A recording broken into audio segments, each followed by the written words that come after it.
Ерке бұлбұл. Ертеде бір бұлбұлдың балапаны болыпты. Балапан өсе келе үне шығарады. Бірде ол, неге ұяны жерге емес, басқа құстардай биікке салмайсыңдар? Неліктен алып құстардай ірі болмайсыңдар? Неге бостан босқа сайрайсыңдар? Деп ата-анасының мазасын алады.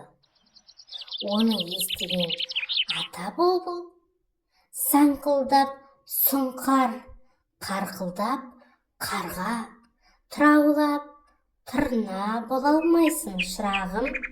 Ақылың болса, өз әніңмен ата жолын жалға деп өсиет айтады.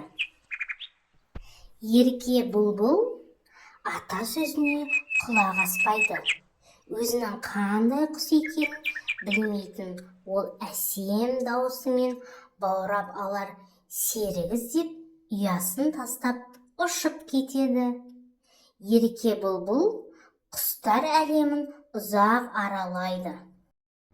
Құстардың сан алуан түрлері мен тіршіліктерін көзімен көреді. Бірақ жүрегіне жақын үн, жанына жаялы ұя таба алмайды. Шаршап, шалдығып, ата жұртына, өз ұясына оралады. Балапанын көріп қуанған ана бұлбұл құбылтып ән салады. Сазды әуеніне табиғат тамсанады. Ән тербеген ерке бұлбұлдың бойы балқып ұйқыға кетеді. Ертеңіне таңмен бірге оянып, туған жерім қымбат мекен, өскен ұям ыстық екен. Бұлбұл үні өз тіліме ешбір әуен жетпейді екен. Деп сан алуан ырғаққа салып сайрайды. Ерке бұлбұлдың сазды әуеніне барлық құстар қызыға тыңдайды. Осы күннен бастап әнші бұлбұлдың даңқы бүкіл әлемге жайылады.